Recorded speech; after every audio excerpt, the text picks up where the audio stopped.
interessantíssimo. Mas aqueles que não desistem, eles não diminuem o nível da universidade, eles elevam. Para você treinar um modelo, os dados eles precisam estar com uma qualidade melhor possível. Mas com certeza foi aquilo que me deixou mais encher o coração de alegria. E é por isso que é uma pessoa que faz isso, não é uma máquina. Então ficou provado que os alunos ingressantes por cotas, eles tinham um desempenho melhor. E aí essa informação apareceu e, nossa, foi incrível.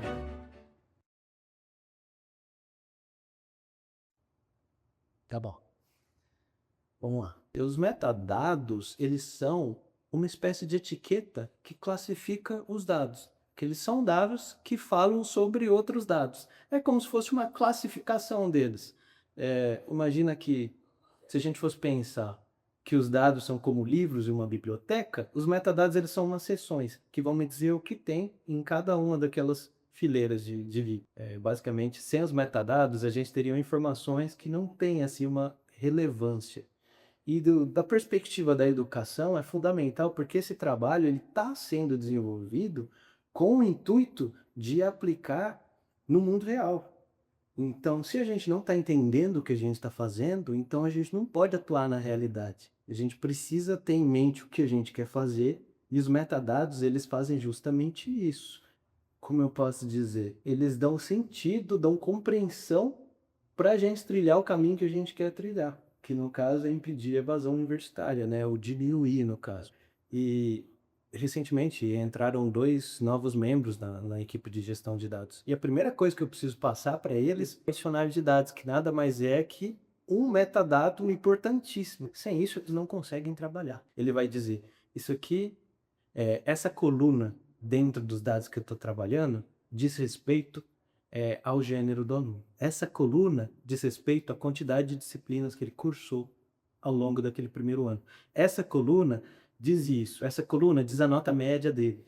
Esse é o dicionário de dados, é o básico, é um tipo de metadado dentre os mais importantes que a gente está trabalhando aí. Outro tipo muito importante é o Explainable AI. Seria a inteligência artificial fazendo uma leitura daqueles dados que a gente trabalhou dentro do projeto e retornando para a gente um impacto de cada característica de cada dado que está ali dentro no contexto de evasão. Então, ele é um dado que vai mostrar o impacto de outros dados, essa Explainable AI. E o trabalho final que a gente está... A última parte do projeto que a gente está desenvolvendo é pegar essa Explainable AI e transformar ela num formato interativo que coordenador de curso ou alguém que vai utilizar esses dados não precise programar. Consiga ali acessar de uma maneira muito simples essa tabela que correlaciona a evasão com as características que estão ali dentro. Ou seja, o metadado ele é crucial para que isso aconteça. E como eu sei? Essa análise exploratória é justamente isso. Eu vou fazendo geração de gráficos, gerando tabelas com relação aos dados, para que eu tenha uma noção, para eu começar a desconfiar, para ter algum insight, para tentar desconfiar do que é importante para mim, dentro daquele contexto dos dados. O que tem relação com aquilo que eu estou tentando prever, que no caso é a evasão. Um gráfico muito comum que a gente vê é o gráfico que ele combina a evasão com o CR médio dos alunos. E todo cientista de dados ele vai falar a mesma coisa para você. A maior parte do tempo você vai gastar explorando e tratando os dados, cerca de 70, 80, 90% do tempo. Tá? É interessantíssimo a gente ver que quando a evasão está lá em cima, o desempenho acadêmico está lá embaixo. Aí você vai para outro curso. A evasão diminuiu um pouco, o desempenho acadêmico subiu um pouco. A evasão diminuiu mais, o desempenho subiu ainda mais. O desempenho foi lá em cima, em um outro curso, a evasão foi lá embaixo. Isso me dá uma vista muito boa de que, opa, provavelmente a evasão está atrelada com o rendimento acadêmico. Lógico que não é só isso, por isso que a gente fica meses procurando relações manualmente. Mas além dessa intuição que a gente tende, eu acho que isso aqui influencia, então eu vou procurar ver nos dados se eu encontro uma relação, a gente também tem ferramentas ali dentro da programação. E olha que legal, vamos voltar para as primeiras perguntas. Porque eu só sei o que cada característica ali dentro significa no mundo real por causa de um metadado, que vai me explicar o que aquilo significa. Então a gente voltou para a importância dos metadados. Sem eles, eu não sei o que eu estou fazendo. Eu estou trabalhando com um monte de número ali. Sendo que não é isso. A gente está trabalhando num projeto que tem aplicação real. Para começo de tudo, assim, para a gente começar esse tópico, é desafiador. É desafiador porque uma das coisas que a gente tem que levar em consideração é a dificuldade operacional. Que isso foi algo que a gente esbarrou ali no começo do projeto. Por quê? Porque a gente recebeu dados de todos os campos da Unesp do estado de São Paulo.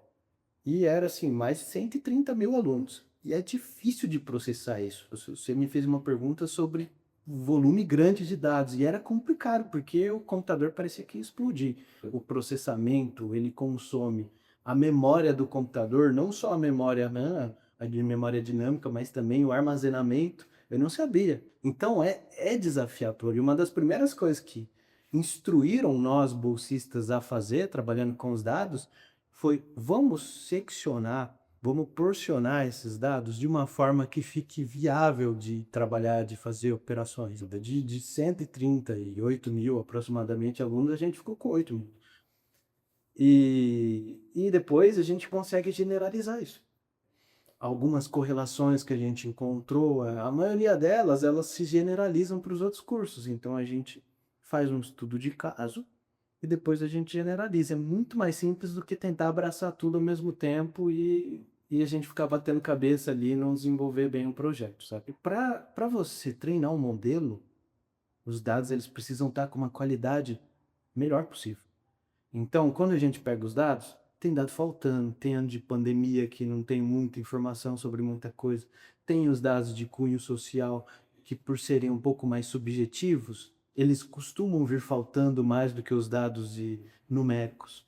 Então, como que eu vou treinar um modelo se de 8 mil alunos estão faltando 6 mil dados sobre uma certa característica? Hein? Eu preciso dar um jeito de lidar com isso, sabe? E existem várias técnicas para você fazer isso. E é por isso que é uma pessoa que faz isso, não é uma máquina. Porque a gente vai trabalhar as possibilidades. E eu tenho 80% de um certo dado faltando, eu estou induzindo o meu modelo a pensar uma coisa que não necessariamente é verdade. A gente, quando recebe os dados, a gente quer a maior quantidade de dados possível e a maior qualidade possível. Mas a gente sabe que no mundo real a gente vai receber o que a gente pode. E o que chega pra gente, a gente tem, não importa como chega, a gente tem que dar um jeito de extrair alguma coisa boa e trabalhar da melhor forma possível aquilo. Então, cara, é o que mais dá trabalho. É o que mais dá trabalho. Vocês podem perguntar isso para qualquer cientista de dados. A qualidade dos dados é o que dita a maior parte do tempo do trabalho de alguém que está fazendo esse trabalho de análise. Porque se os dados forem bons, o trabalho é relativamente fácil. Se os dados não forem, dá para fazer também, mas vai dar muito mais trabalho e a gente corre o risco de não ter um algoritmo tão preciso assim. O dado não significa muito se eu não souber o que ele é. O metadado, ele vai me explicar o dado. E a informação, ele vai me dar aquilo que realmente importa, que é o mundo real. O que aquilo significa no contexto que a gente vive? É a informação. E se eu estou trabalhando em um projeto que busca geração de um algoritmo que vai ajudar a evitar que os alunos desistam da universidade, eu preciso entender sobre o mundo real, não só sobre números e letras. Essa é a parte técnica que é, sim, muito importante, mas a informação, ela é aquilo que eu vou utilizar para aplicar no mundo real. Então, sim, é isso que a gente quer. Em última análise, a gente passa por dado, passa por metadados, mas são meios para um fim. O fim é o mundo real, é a informação. É aquilo que a gente vai extrair dos dados que vão ser explicados pelos metadados, e é isso que a gente quer. Olha, eu não vou saber dizer para você se foi isso que mais me surpreendeu, que eu não sei se é bem uma surpresa. É uma surpresa, mas talvez nem tanto, mas com certeza foi aquilo que me deixou mais encheu o coração de alegria. Que foi assim, finalmente a gente vai conseguir provar isso e ter uma base, é, um apoio de fato em dados reais que me provem isso. O que é isso que eu estou me referindo? Aos alunos que ingressaram na universidade por ações afirmativas terem um desempenho igual ou superior aos alunos que ingressaram pelo sistema universal.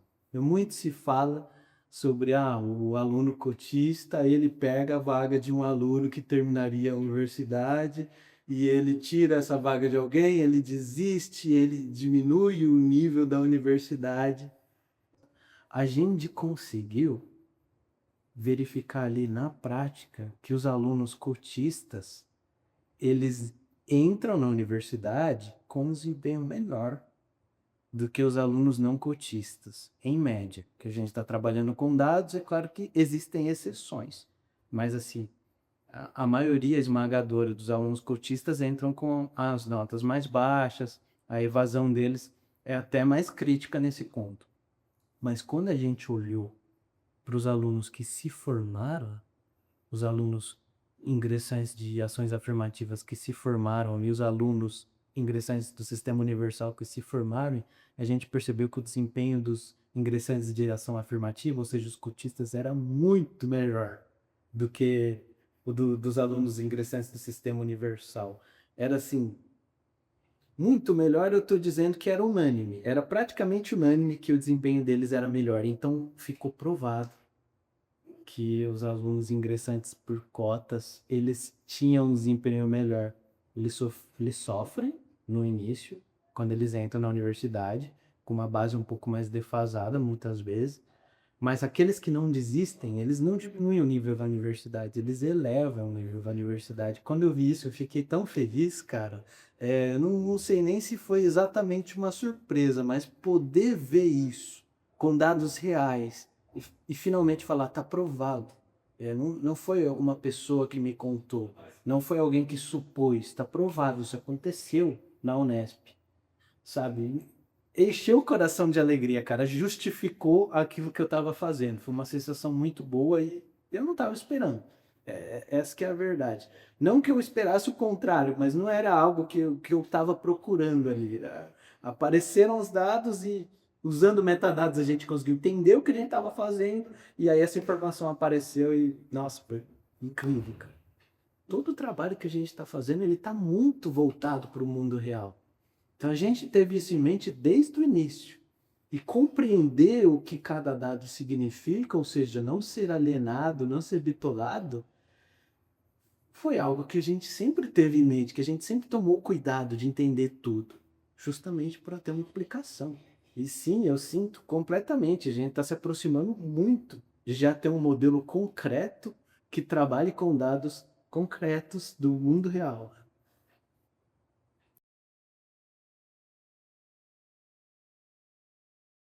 Fica com a gente. Fica na luta. Fica na facul. Ciência contra a evasão universitária.